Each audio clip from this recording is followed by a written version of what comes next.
Hey guys, welcome back to the Bear Trap Discord podcast. My name is John Kirby. My co-host is Vic.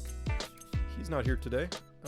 Lots of stuff going on that end, but we didn't want to leave you guys hanging because it's been a while since, Christmas, the New Year, all that stuff. Chart credits, as always, go to Awk.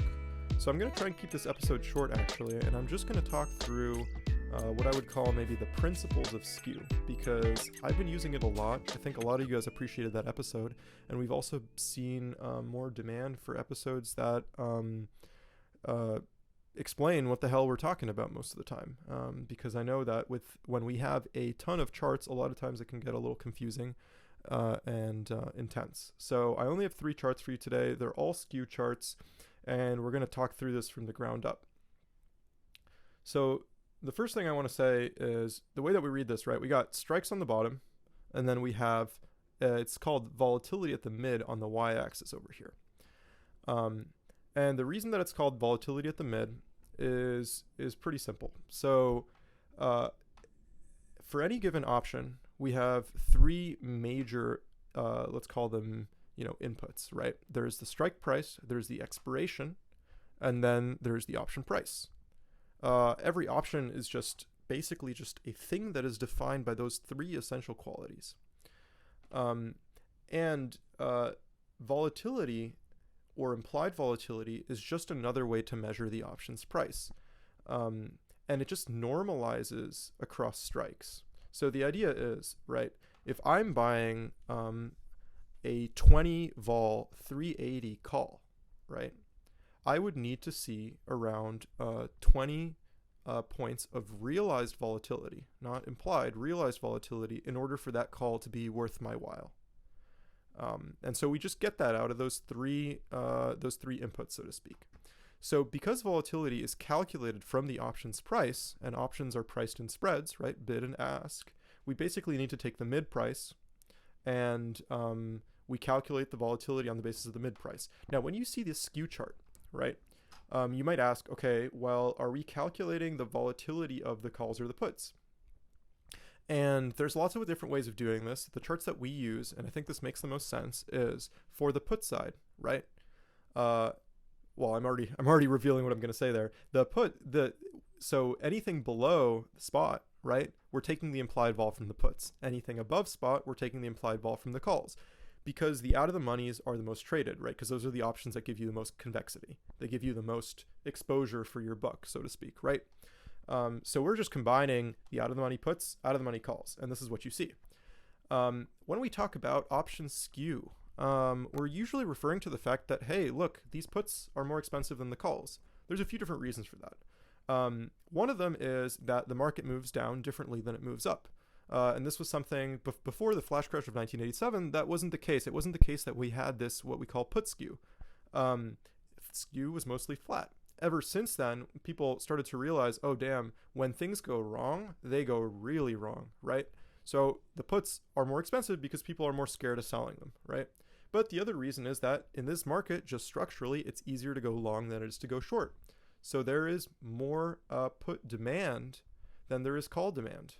And there's less put supply than there's call supply. And this leads into my next point, which is that because implied volatility is also just a different way to measure options pricing, what this does is it tells you, is there more supply or demand at this particular strike relative to other strikes?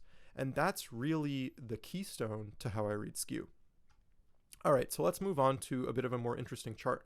We've seen this put skew. We know this is kind of normal, more or less. So, let's compare. Let's look at this guy. So this was before our last CPI print. I'm recording this on February 12th, which is we had CPI this morning. And then the next chart I'll show you is actually the Skew before this CPI. And so we'll go through that a little bit. But this is the Skew before the last CPI. And so as you'll notice here, right, we have a bit of a hump. I call this, the camel formation. That's what I like to use. What that means is that using our supply and demand principles, for the 0 DTE, right, December 13th, 0 DTEs, which are right now trading, or at the time, we're trading at a 55 implied vol. Let's just say it's around 55, closer to 60, whatever. It doesn't really matter. The point is, nobody wants to sell the at the money calls and at the money puts, right? Because you can see this is where they're most expensive. People are scared of selling those. Better said, because the market makers are the ones making the quotes, the market makers are scared of selling those. That tells me that they're expecting a really big move. It's that simple. Those options are expensive because they're expecting a very big move. The reason that the hump is sort of in the middle is, so like let's say that I'm expecting, as a customer, I'm expecting a really big move. Well, I'll buy a 50 delta call or a 50 delta put depending on my directional bias, or maybe I'll buy, the at the money straddle. Those 50 deltas are also the max gamma, and gamma being, right, the derivative of delta. What that means is I have the maximum convexity, right? That 50 delta call or 50 delta put, they can go and become an 80 delta call or 80 delta put in the blink of an eye, right? If we get a move that's substantial enough. So those are the scariest to sell, right? When you're expecting a big move, and they're the ones that you'd want to buy if you're expecting a big move. So what this tells you is those are really expensive. Okay, let's move on from that.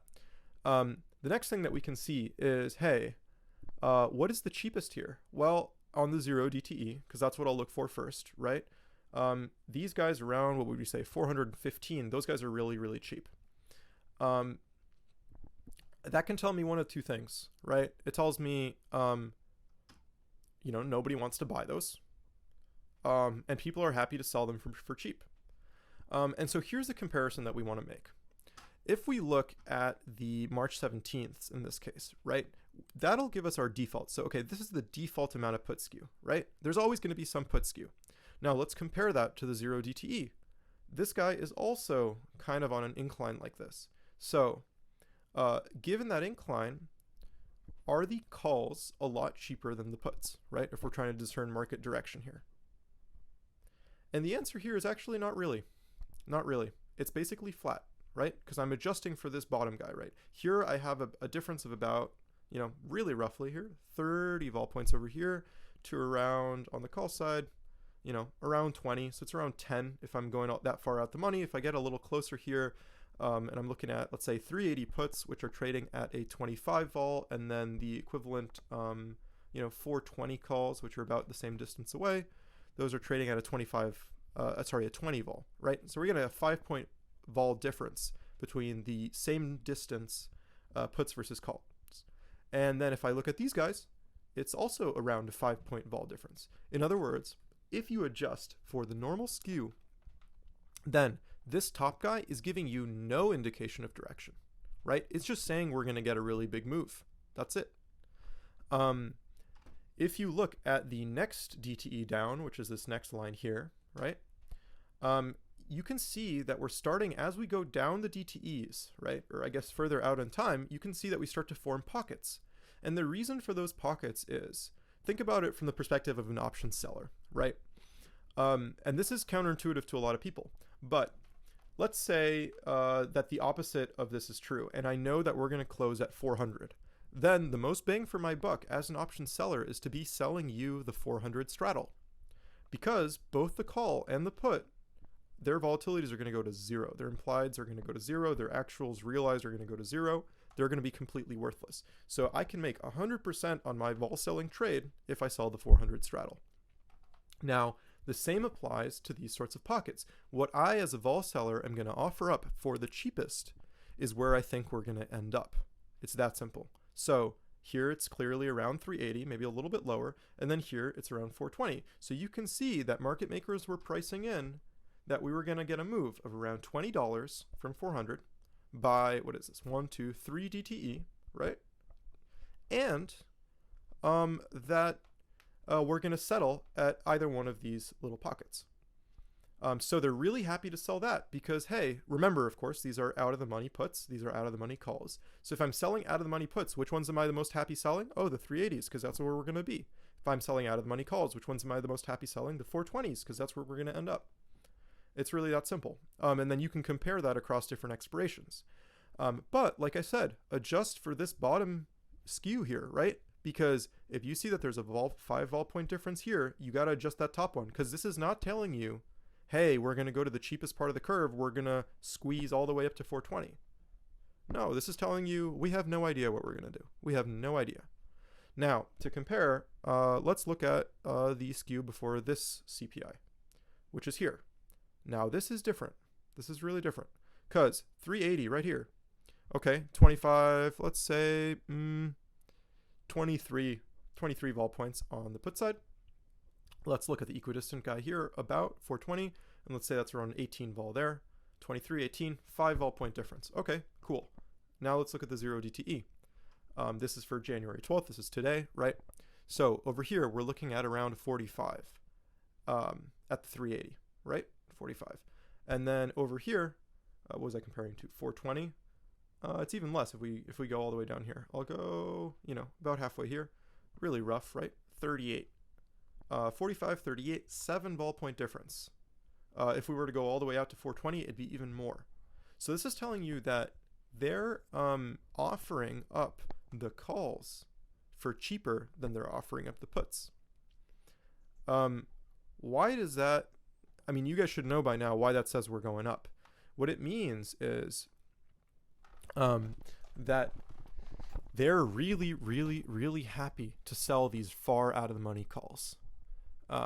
They're really happy to sell even these 405s. You see this little kink right here. That's actually revealing, right? What that tells us is, because of that vol point differential, we're going up, but we're not going to go up that much, right? And you can kind of rely on the skews further out to see that, right? We're going to end up right around here eventually by this expiry. So what else do I want to talk about? Well, another thing to keep in mind when you're looking at these sorts of things is, and I made a tweet about this in which I was calling these things worms, and I think they are kind of like squiggly worms. This vol right here has to become the vol underneath it, has to become the vol underneath that, right? And the whole complex is going to move up or down a little bit, but probably not that much. So there is a lot of juice that has to be taken out of these front expiries, right? And the question is, okay, where is the juice going to come from?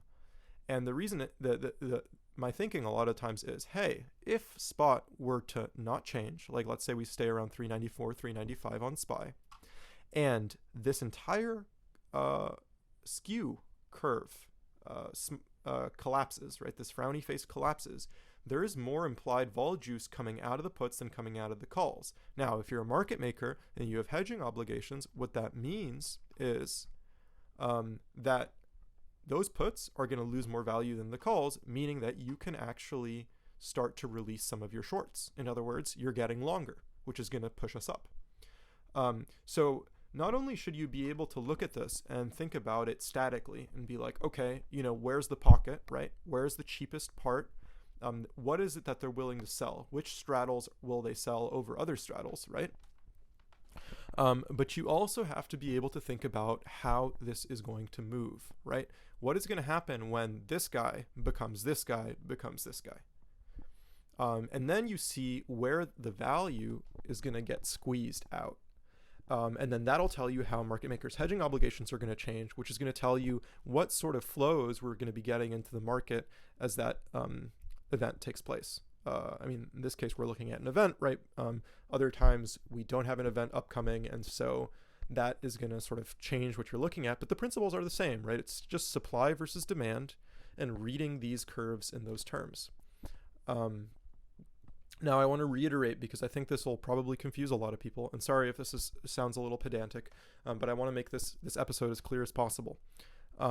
When you have a divot, right, when you have a local minimum in your skew, what that is telling you is that people are happy to sell those options, happy to sell that straddle.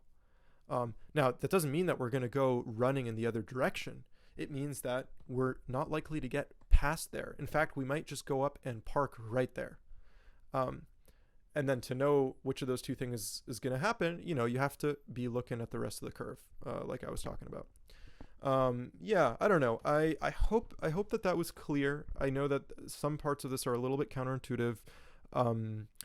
Again, if you really wanted to look at, okay, how much would you be getting for selling the straddle all the way up here? Remember, this is only out of the money calls that we're looking at, right? So you'd have to look at the in the money puts as well. So there's that part of reading these charts that can be a little bit complicated, right? Because you're only seeing half of the picture on each side, right? So keep that in mind too.